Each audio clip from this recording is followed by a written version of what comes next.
speed driver mode.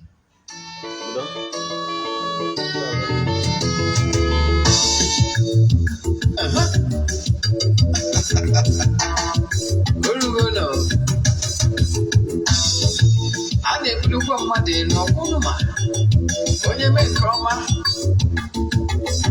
ebulie ya elu si ya jide ka o ji na-aga n'iru biko ka anyị gbakọ kịta wee gere n'eze eze adịghị adị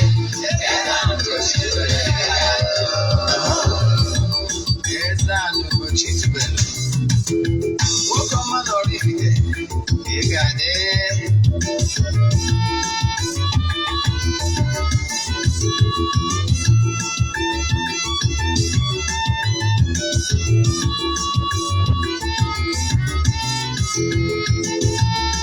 ọdịnala bụ eziokwu ọdịnala bụ ụzọ ndụ ị ma na o nwere olu na-eti mkpu na-asị ụmụ Igbo chigharịa ụmụ Igbo chigharịa kwa mbọsị ọ na-eti n'ụtụtụ na abalị ọ nọ na nkụzi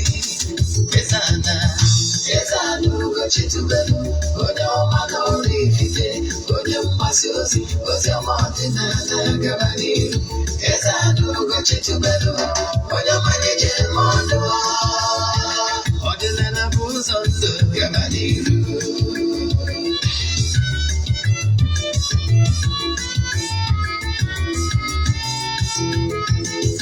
Eze-Ana Ugochi tubelu onye ọma na oraifite onye mgbasa ozi ọma ọdịnala gaba n'ihu Eze-Ana Ugochi tubelu onye ọmanye jem ọnụ ọdịnala bụ ụzọ ndụ gaba n'ihu Eze-Ana ga-adị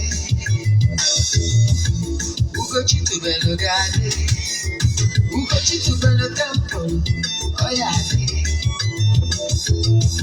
maka na eziokwu anwa chacha ndị okenye ga-adị fọnta mba gị ndị ochie ga-adị fọnta mba gị fọdụ sikara aka ghọrọ ụmụ Igbo si anyị rapụ nke anyị na nke feka mma buru Baịbụl bịa akwụkwọ akụkọ wepekwa chọọchị fa obodo ụka adịkwa mana Ugochi tubelu ekweghị ekwe Eze-Ana si na ọma mme ọdịnala amanwụ ọgbanwụ chacha oge ọbụla ọ na-eti ọ nọ na nkụzi Chukwu abịa ma gbaa gị ume ọdịnala ya dị Eze-Ana Ugochi tubelu onye ọma na oraifite onye mgbasa ozi ọma ọdịnala gaba n'ihu Eze-Ana Ugochi tubelu onye ọmanye jem ọnụ ụtụtụ ọma na ụmụ ọdịnala Igbo anyị abịakwanụ n'oge awa nke eziokwu nke ọ bụ mụnwa bụ Ogbuefi Eze-Ana Ugochi tubelu na oraifite na-anọ n'isi oge awa nke eziokwu ugbo oge anyị ji awa eziokwu niile agba n'ụbọchị taa n'oge awa nke eziokwu isiokwu anyị ji wee bịa bụ all you must know concerning sacrifice and the power in the spoken words in Igbo spirituality part 1. Na nkọwa ya n'onu Igbo ihe niile kwesịrị ịma gbasara ịchụ àjà dị iche iche n'ọdịnala Igbo ya na ike dị n'okwu ọnụ agba nke mbụ ya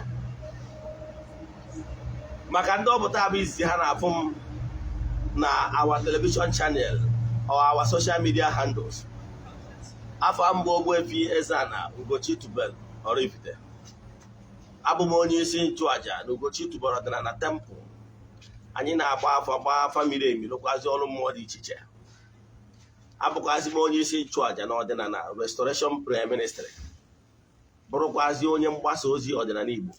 You can call me an ọdịnala evangelist. I will answer.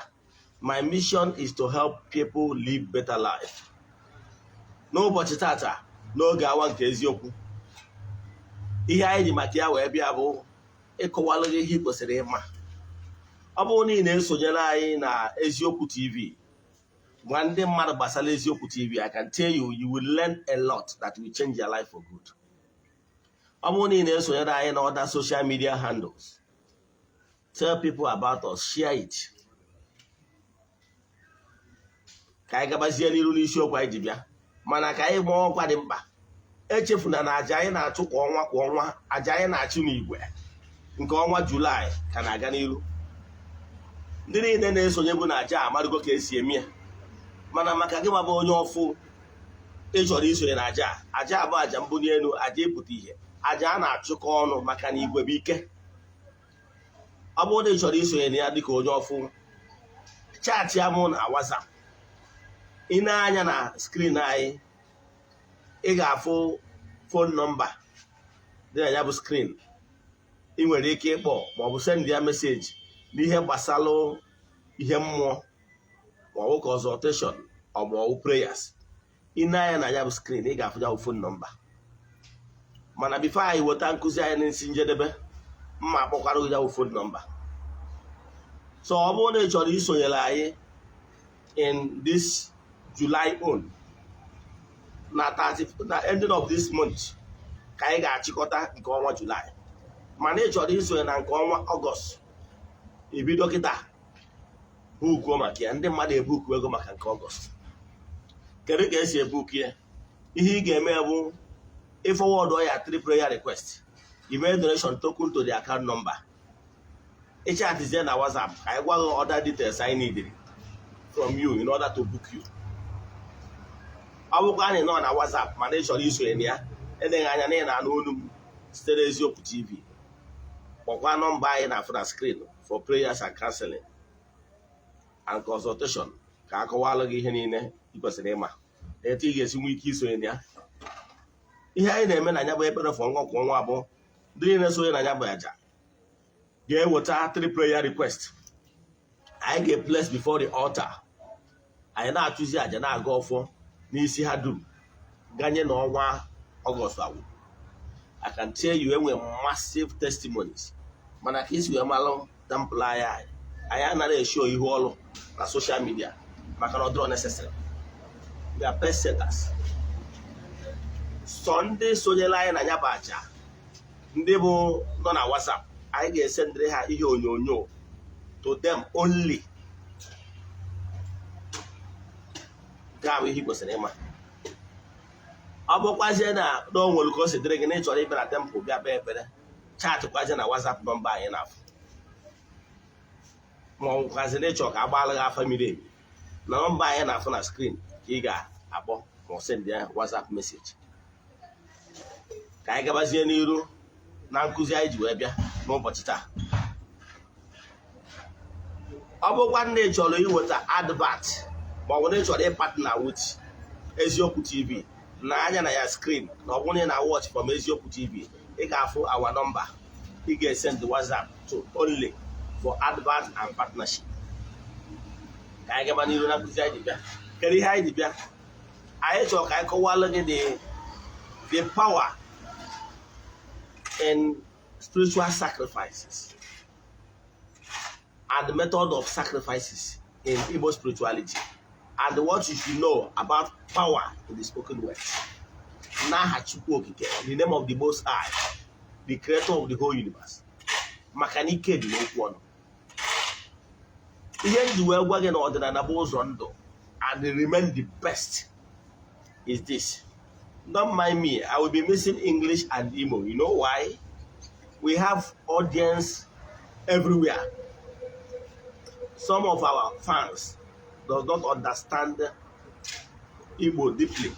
So we try to balance it. Yes, that's why we are missing it. Thank you. Then, what am I saying in essence is this.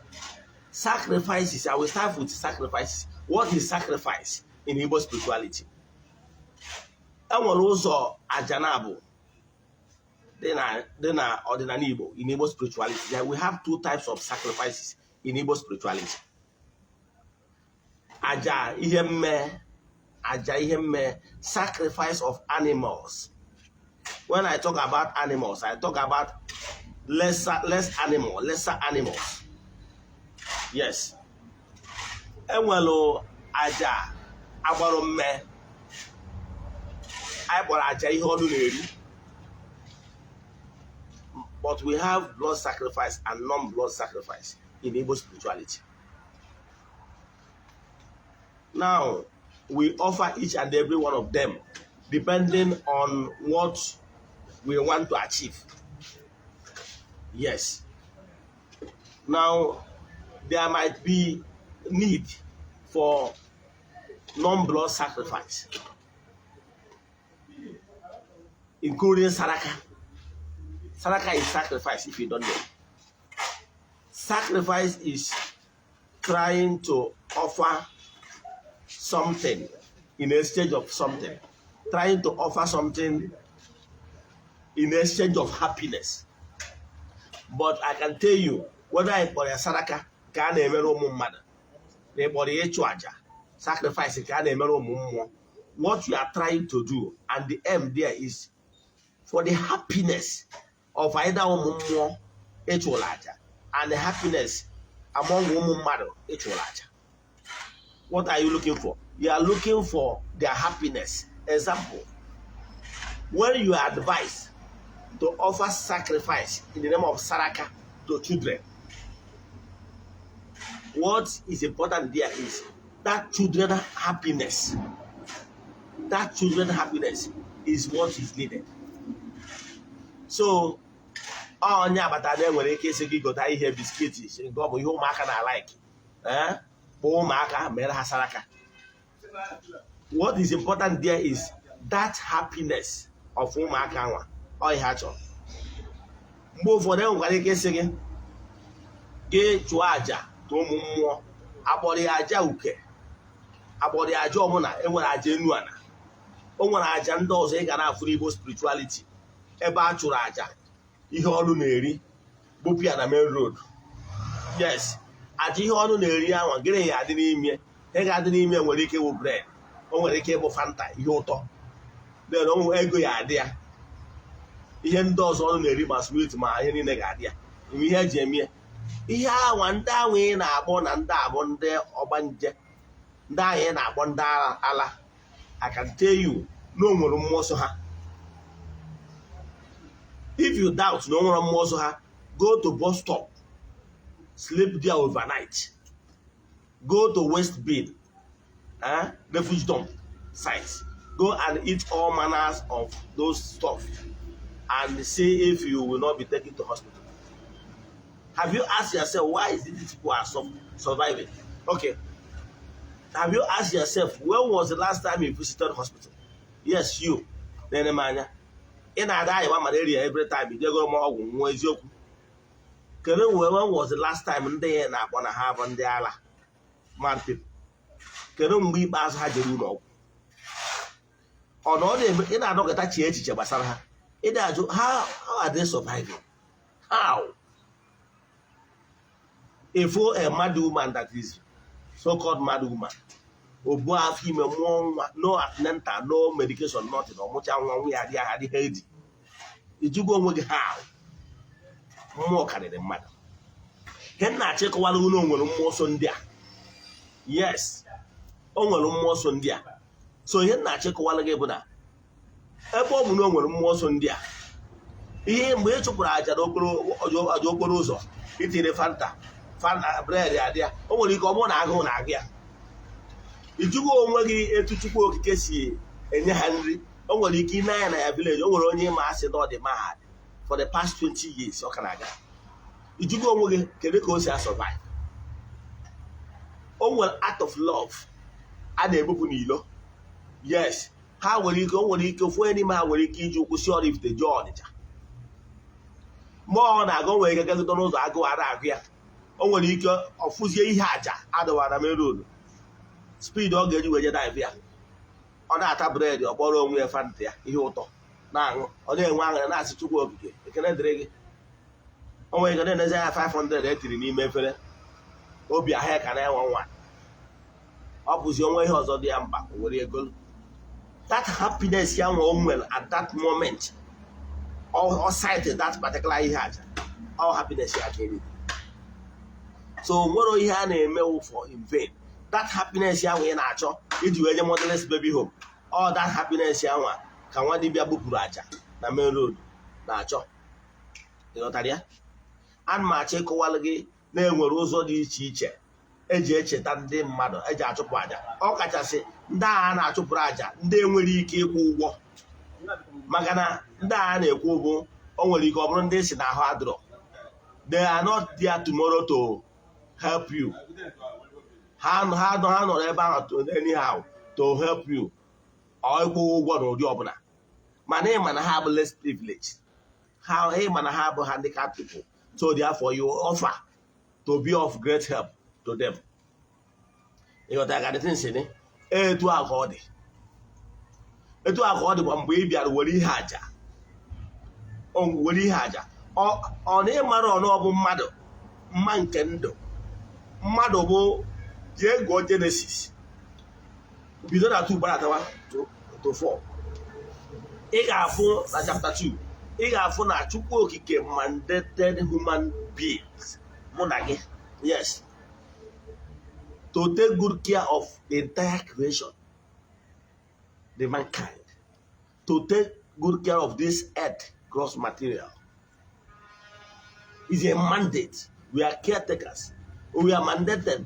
Go to the world, rule the world, dominate, and procreate.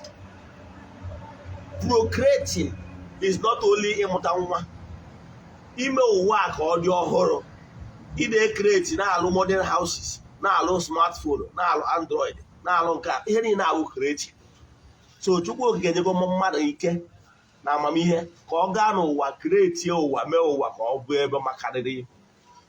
Onye agbata na ị na-aga na generation to generation, ụwa a na-eme ụwa ka ọ makarịa. Ndị mmadụ ka na-agagharị na-eme mma, na-alụ ọrụ Chukwu si ga alụọ.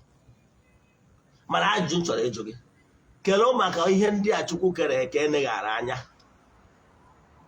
Onye agbata na anyị na-egoro ihe ọnụ na-eri jee na mmiri jee chụọ aja. Azụ bi na mmiri na ndị ọzọ niile bi na mmiri ma na ya bụ ihe aja anyị chụpụtara dị iche n'ihe ha dị used to iri. So whenever they are taken, we took something like banana, popcorn, name them, bread, biscuits. It tastes differently. So they know no matter the actual aja. Therefore, obi na ha na 911. Ha na-enwe there we experience that kind of joy for you, higher animals, to remember them, lesser animals. So wherever you are going there to offer some of this sacrifice, is born out of genuine love. So whatever you are doing, some of these sacrifices, spiritualize it. Spiritualize it. Yes. Spiritualize it. That is what I'm saying. So, more than you to aja, oboni weri ekpere, si na ka ị na-ekpe etinye ihe aja.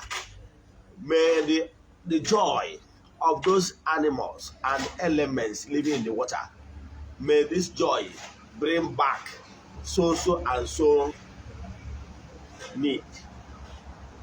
Etu a ka ọ dị aja ọbụla ị na-achụpụ nwere ihe eji eme ya. Ana m achọ ịkọwara gị bụ na aja ndị Igbo na-achụ bụ aja anyị fụrụ anya. Onye agbata na our ancestors ha na-eri nri, ha na-ewere nri tụpụ n'ala. Nri ahụ ọ tụpụ n'ala bụ ọma na o nwere ihe ndị ọzọ ekere eke. The ants and the birds of the air, they will feast on it. Therefore, you want to show love. I love ordinary practice so much because ordinary practice encourages us to have a good heart towards other creatures. All some of these animals, because you don't hear their voice, you think that they don't praise God, right? Human being are proud of those animals are praising God. But the problem is that you don't know and understand their language. You are not privileged to understand and hear their voice. Therefore, you think that they don't praise God. They talk.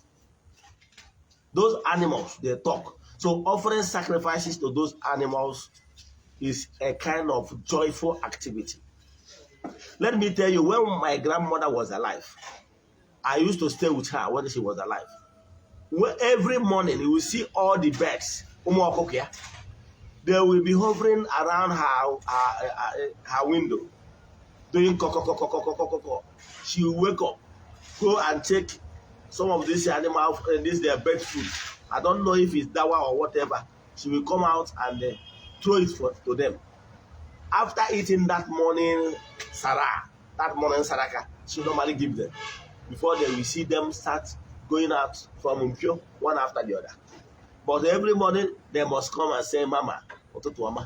The whole thing that thing she was doing is in vain.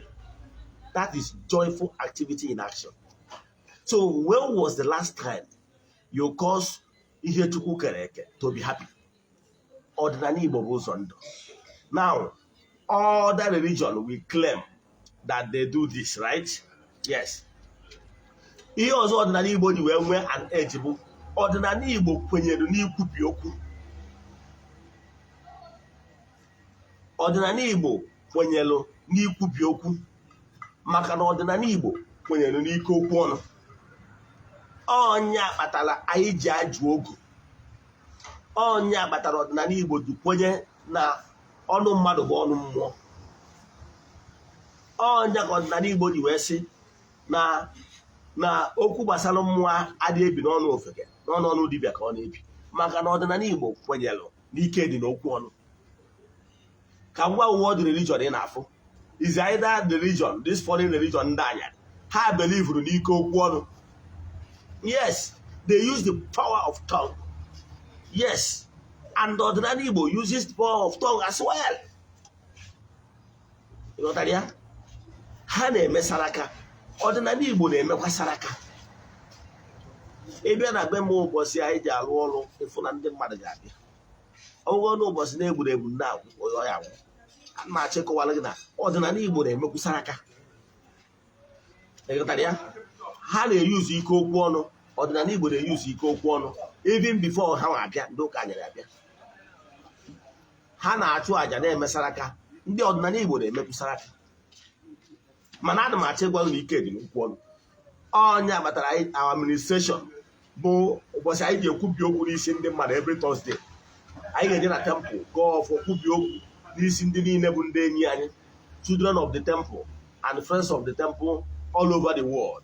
Maka na anyị ma na ike dị n'okwu ọnụ. Ma asaịtụrụ ọtụtụ ebe dị iche iche. Ihe nji alaiki m na-ekwu okwu adị m ekwu otu akwụkwọ ndị okwu ọbịa bụ na mma na 90% of my fans agago in one way or the other across Bible. Mana ọ bụrụ so that Bible bụ akwụkwọ nsọ. Yes, enwere so many holy book, but I will recommend the one for you called Nkomi. Nkomi is a holy book. Enwere n'Igbo nwee n'English. Nkomi is akwụkwọ nsọ nke achịkọbara ọnụ by Ghanaian religion, African traditional religion. Nke mụ nwa na onwe mbụ ofu onye n'ime ya. So it's your spiritual book. Go and look for Nkomi. If you cannot get Nkomi, contact me. Yes, na aka nweta anya bụ Nkomi. Now, ka anyị gaba n'iru. Ihe nna achịkọwala gị bụ na mana achọrọ m iji godo Bible maka na ọ dịgo ọka dị more popular n'ụwa kwa eziokwu. Yes, ọnya ka m ji eji ihe dị n'akwụkwọ ahụ ịma wee na-amara gị atụ ihe ịmaghị. Ihe m ji eji ya amara gị atụ ka nsi n'ihe ịma wee mara gị atụ ihe ịmarọ. Kedu ihe m na-ekwu maka ya? Nkomi a m na-ekwu maka ya bụ ihe eme ka ịmụta ihe. Mana ihe ji wee were akwụkwọ ndị ụka ọbịa wee na-amara gị atụ ka nsi n'ihe ịma wee mara gị atụ ihe ịmarọ. Ihe ahụ ịma bụ na o nwere onye a na-akpọ Eli. Eli bụ a high priest. Eli bụ a high priest. Eli nwere onye a na-akpọ Anna. Her husband Elkanah. Elkanah is a high priest. Mana Elkanah na Anna nwunye na-achọ nwa maka na na-amụtara nwa. Mana o nwere mmemme ha na-ada ejebe na Shiloh annual festival etu anyị si eme ọ bụrụ na oraifite asị na anyị na-eme afịa ọrụ n'ụbọchị obodo ji eme agwụ. So mmemme Shilo ka ha jere, nnukwu onye nchụaja nọ na tempụl a na-akpọ Eli wee fụ oge Ana bịara na tempụl na-ekpe ekpere na-ayọ Chineke si Chineke lụta m, na-ebe akwa na-ama jijiji. Eli wee nọrọ at a fast place wee fụ ya wee sị, Ana, nke ị na-amadị jijiji ibido gụgụma mmanya? Ọ sị ya, mba onye nwe m, na ọ bụrụ mmanya ka nwa gị ṅụrụ, kama etu o si dị n'obi ka m ji bịa n'iru Chineke ịkọsa mkpa. Ana wee sị ya, Eli wee sị ya, Ana, ngwa na n'udo ka Chineke mezuoro gị ihe yọrọ. Ya na di ya nọ na luru, ha wee mekọ, nwunye Ana wee dị ime wee mụọ nwa akpọrọ Samuel, nke pụta minụrụnụ nwa ayọtara Chukwu n'ayịyọ. Nwaanyị a wee sị na emesịa na ebe ọ na-ayọta nwa n'aka Chukwu na ya ga-ewechighakwa ya n'ihe gbasara mgbasa ozi. Ọnya metara o ji mesịa mgbe Samuel toro, ọ kpọchiatakwa ya na tempụl ka ọ mụọ maka iwe onye nchụaja. Ọnya ahụ Samuel ị na-anụ na Baịbụl. Ịghọtara ya? Enyi akụwara ụlọ ike si n'okwu ọnụ ka eji wee kọnfam ọrịa. Ịghọtara ya? Ike dị n'okwu ọnụ. Ihe achọrọ ma ịsaịtịrị gị ndị mmadụ ndị ji ike okwu ọnụ wee mee ka mmadụ nwere onwe. O nwere nsogbu ị ga-enwe ịnidiri another person ikwupi okwu n'isi gị. Eji m ihe gbasara dis Eli Ana na die Elkana. Die Elkana bụ onye nchụaja, onye ụkọchukwu. Echefuna na die Elkana na-ekwubi okwu na-ekpekwa ekpere n'isi Ana, mana enidiri ka external person kwubi okwu. So ọ dị possible na external person mmadụ ga-ekwubiwe okwu n'isi gị n'aha Chukwu okike nke pụrụ ime ihe niile ọbịa na mmezu. Ọnya nwa bụ ihe anyị na-alụ every Thursdays. Anyị ji enwe administration ọdịnala, anyị na-eje na tempụl kwubi okwu n'isi ndị mmadụ. Ada ọgwa ya bụ administration kpatara anyị ji enwe àjà anyị na-achụ kwa ọnwa nke anyị na-anọ na tempụl na-ekwubi okwu n'isi ndị mmadụ. And I can tell you, enwere massive testimony, mana anyị adịghị eshi onye n'ihu ọrụ na social media maka na ọ dịrọ mkpa. Ọ bụrụ ihe anyị ji maka ya bịa. So ihe m na-ekwu maka ya bụ na ike dị n'okwu ọnụ. Enweghị ọtụtụ ndị mmadụ esi n'okwu ọnụ, ike okwu ọnụ wee sị ha na-anọ udo ka ifeọma meela ha. Ọ ka m kwụziele gị ngwa gị maka ngọzi ndị mmadụ gọziri ndị mmadụ. Example, o nwere onye a na-akpọ Dorcas nwa Pita, mana mgbe Dorcas nwụrụ daa n'ute ọya, Pita oge nwoke bịara, ndị mmadụ wee na-enye testimonies ihe Dorcas na-eme. Wee sị na Pita wee kwubi okwu n'isi ya wee kpọchiata back to life. Ihe o ji dị possible ịkpọchiata back to life bụ na the umbilical cord, the spiritual umbilical cord has not been severed. Ọ bụrụ na mmadụ nwụọ itoto, that the spiritual umbilical cord has been severed, the person can never be called back to life. No matter anybody, don't allow anybody to deceive you.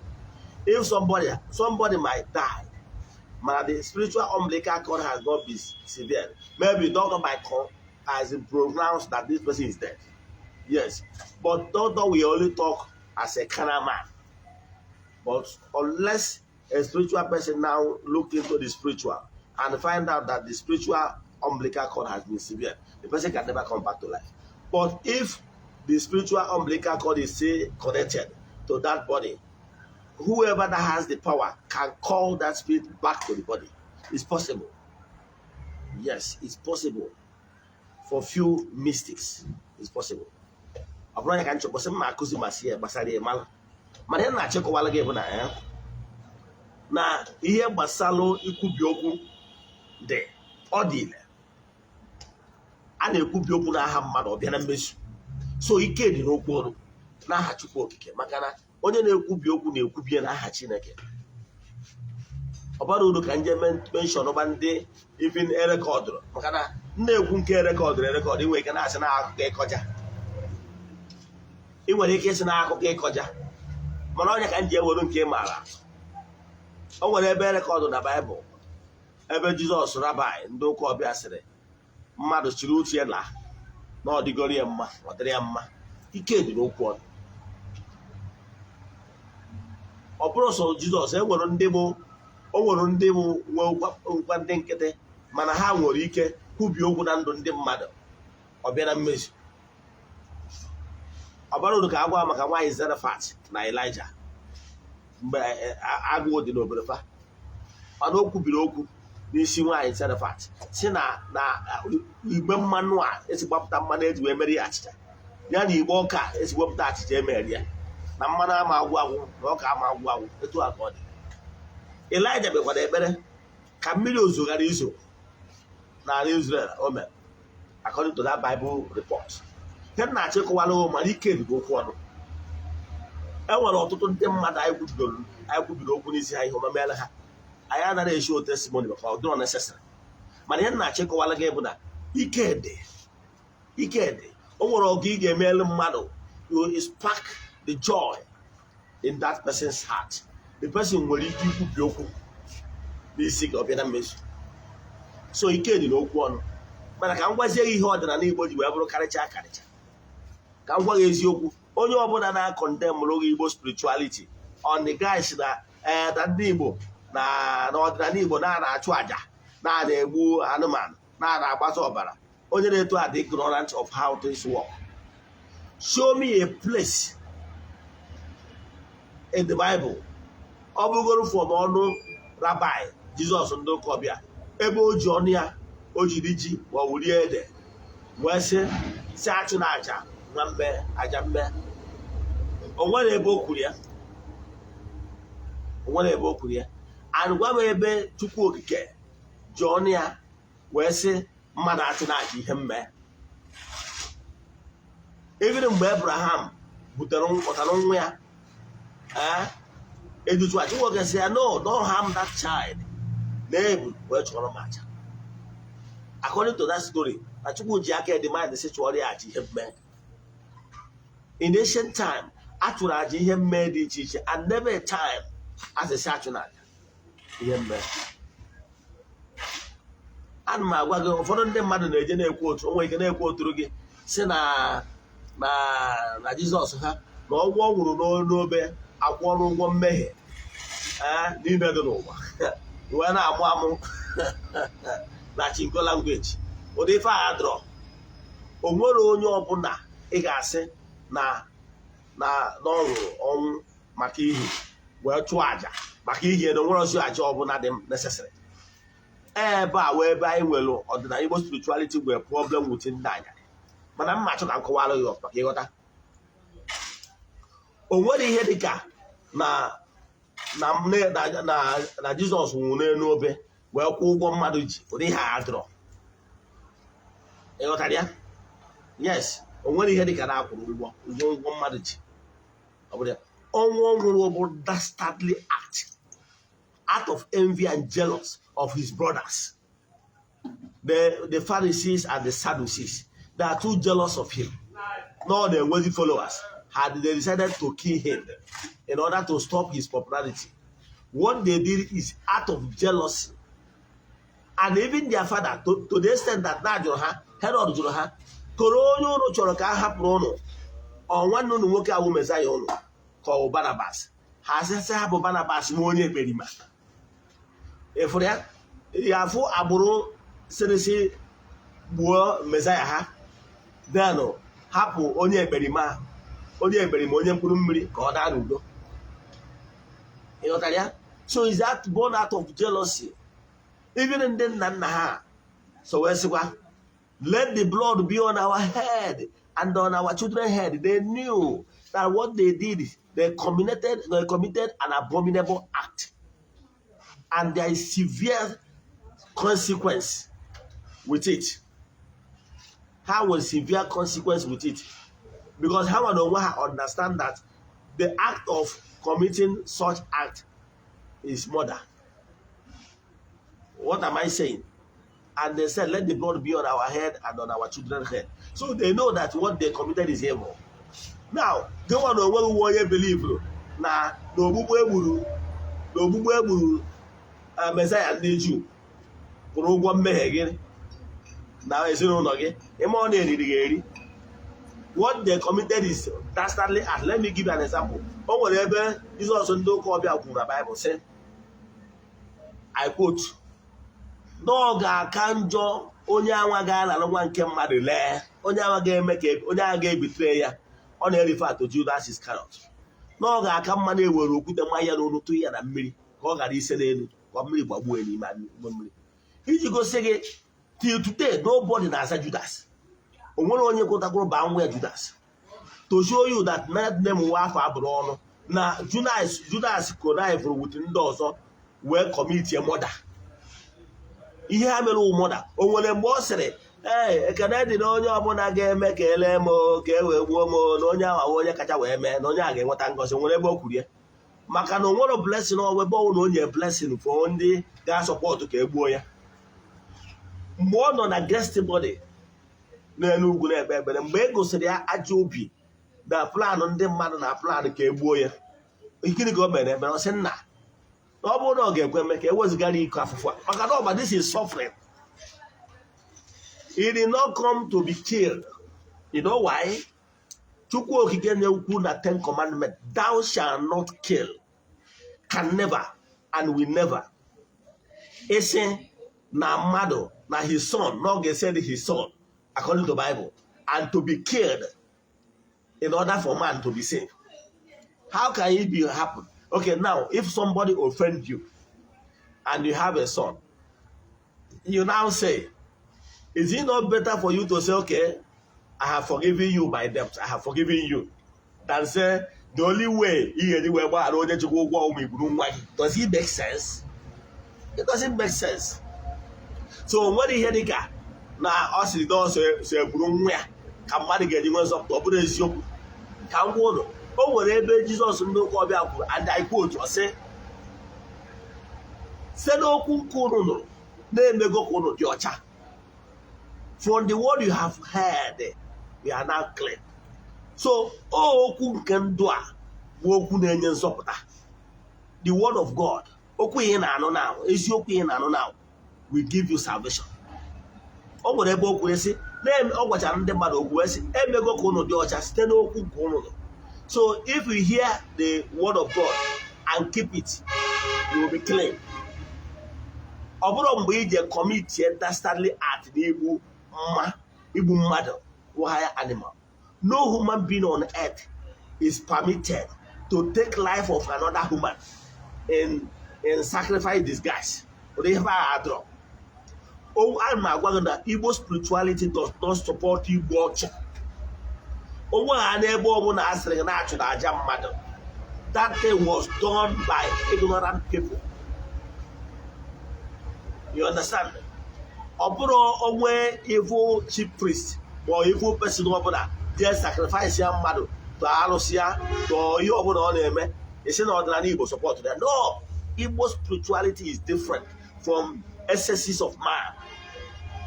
Yes, onya batalo na oburu na iwa na agbu alu mana no ebe omu na community mother aga akpuriri alu. Ebakwa na ba anyị were ogo ụfọdụ ụmụnne anyị je nụọ ọgụ nụcha ọgụ egbuo mmadụ ebe a. They ran away, ha gbara ọsọ maka ihe they knew the consequence of ịkpụ alụ nke gbasara ọbara. Ịma na blood is thicker than water. So enwere ihe dịka sacrifice of blood of human being in Igbo spirituality. Yes, even when Cain killed Abel, that anger, the blood of Abel cry for vengeance.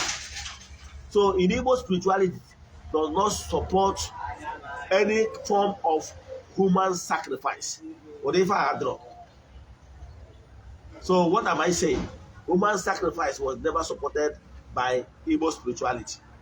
Rather, ọ bụrụ na mmadụ kọmitiri Igbo ịkwafu ọbara, ọ bụrụ na ọbara na-egbu animal sacrifice is allowed because it has biblical support. Every spirituality supported it because na ga-eji less animal for the well-being of the higher animal or human being. Is biblical. And again, blood sacrifice of animal is allowed. Makana animal is less animal. Again, where soft one, basal higher animal with human being. Oh yeah, but among the fishes, the big fish feast on small fish.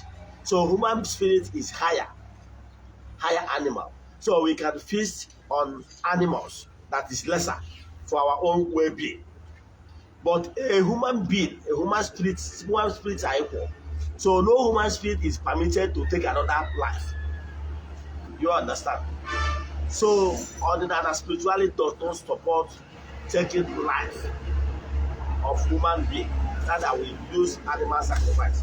Now what I'm telling you is that nothing like nothing like now onye nwa anwụ na n'elu obe wee kwụọ ụgwọ niile na-enwe ozi sacrifice ọzọ need. Ọ bụrụ eziokwu. You know why?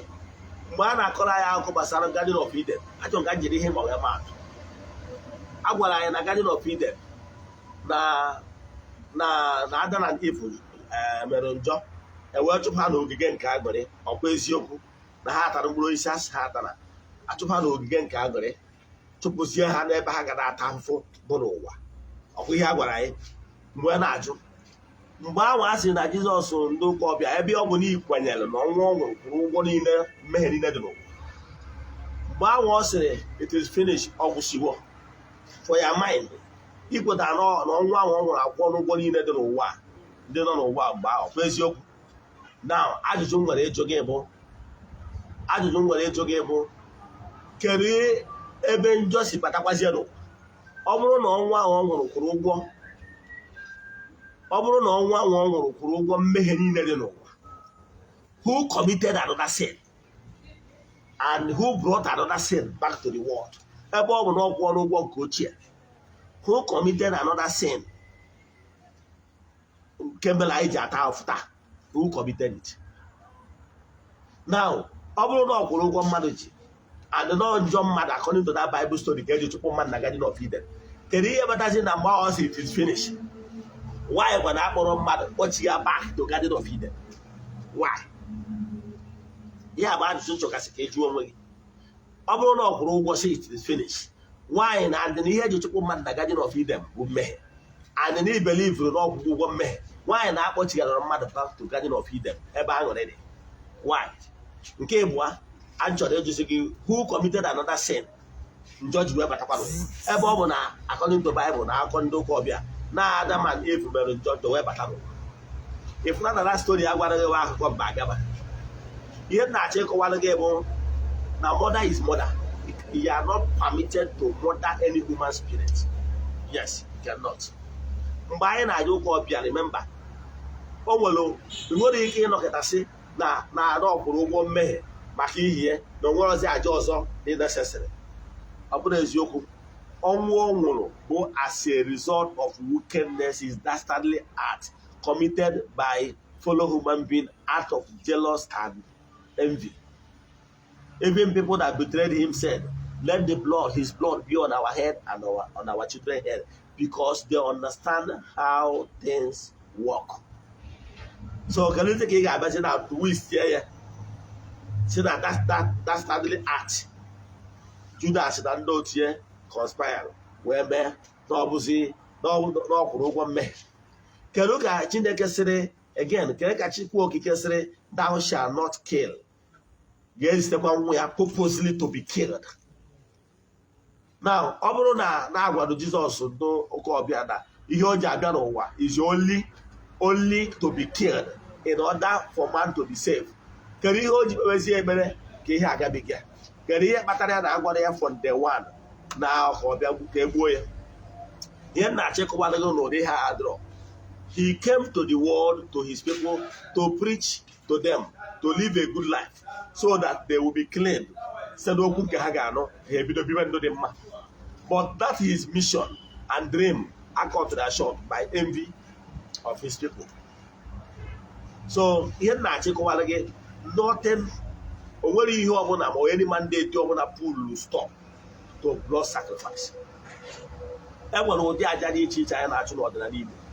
Anyị na-pour libation. You can use water to pour libation. You can use nzu edo nkwụ ọkụ. Now, why we use blood sacrifice is that blood sacrifice, those animals have soul. O nwere aja ị gara achụ n'ebe mmadụ nọ, ị nidiri ihe dị ndụ ka ị wee chụọ ya bụ aja ka o wee gaa. Ka mmadụ ga, o nwere ndị nwere they possess with negative energy.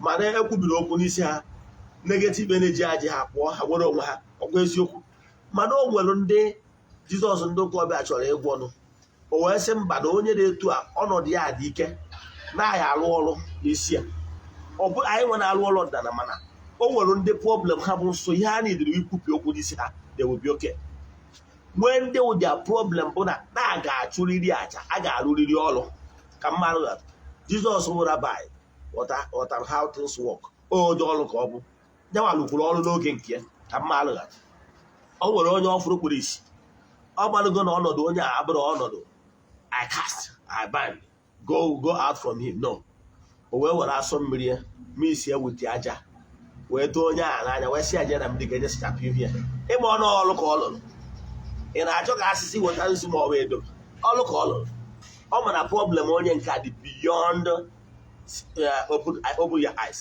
ifere ya ka mmakwa atụ o nwere onye ọzọ fụrụ o wee bụrụ na ndị mmụọ negative energy possess na onye dị etu a o wee sị hapụ na onye ahụ n'uche na onye ahụ n'uche dị ezinụlọ ya mkpa etu anyị bụ ndị dibịa si eme n'ọdịnala o nwere onye ọ ga-ahụ ịfụ na negative energy take no process of the person ihe ị ga-eme wee jụọ ha kedu ihe a ga-emere ụlọ ka ụlọ hapụ onye ahụ n'uche ka e wee kasịa ihe ha chọrọ ka inye ha ihe anyị na-eme ewu anyị nwere ihe niile ha chọrọ ka enye ha enwere onwe ha onye ahụ enwere onwe ha yes anyị na-eme ya so ọ bịazie nke a bụ na o were na Jizọs ji amụrụ ofu onye n'ime ndị nọ n'ụdị ọnọdụ a wee jụọ ha kedu ihe ụnụ chọrọ ka e meere ụnụ onye ka ụnụ bụ ha wee sị ya na ha bụ igwe o wee sị ha bụ igwe na a ga-agba ha onwe ihe anyị na-akpọ onwe ịgba onwe in exchange so o nwere some spiritual problem a ga-enwe ịnidiri ka offer a soul in exchange of that particular spirit human soul o nwere onye ga-anọ n'ọnọdụ dị anya mmụọ ajọ mmụọ ji ihe ị na-edere bụ ka inye ajọ mmụọ anwụ a na-enye onye anwa nsogbu inye ha something ka iwe dapụta ha something all natural process in exchange yes so o wee nye ka ọ fụrụ na ihe na-eme n'ebe onye a n'ime ihe o mere o wee sị ngwa danye n'anya wee sị mmụọ ọjọọ anọ n'ime ndị onye a kedu ihe a ga-emerụ ha wee sị na mgbe ọ bịazi fụ na ndị a dị very serious na the only way ha ga-ejisi n'ime onye a ha nọ maka na ha dị n'igwe as a region o wee sị ha ngwa sị n'ime onye a pụta na onye a dị ezinụlọ ya mkpa banyenụ n'ime igwe ezi ha wee si n'ime onye a ha gbakọrọ igwe ka ha wụ multitude ha wee jee dupụzie je banye n'ime igwe ezi niile anwa wee nụrụzie gbudugbudugbudu wee jee na mmiri gbawusia ha ọ na Baịbụl yes ọgụta gị ọ na Baịbụl ihe ajụzi onwe gị mgbe ya nwa na-ebunye ha n'ime igwe ezi ọ ma na o ji igwe ezi a wee gbaa anya bụ data onye ahụ onwe in exchange now eridiziga n'ụzọ ezi anwa bụrụ ihe aja to ụmụazụ na ụmụ ihe bi na mmiri maka na ọha abanye n'ime igwe ezi anwa bazie n'ime mmiri onye a nwere onwe mmiri gbawụsi ụmụ ezi anwa ọ bụrụ saraka to ụmụ ihe niile ọ bụrụ sara to ụmụ ihe niile bi na mmiri ịfụrụ saraka in exchange ọ ya batara ọdịnala Igbo o nwere afọ ya agbachala mmadụ ịgbapụta na onye na-etu a kwesịrị ka a gbaa ya onwe o nwere ike ọ bụrụ onye ọnwụ na-ada n'isi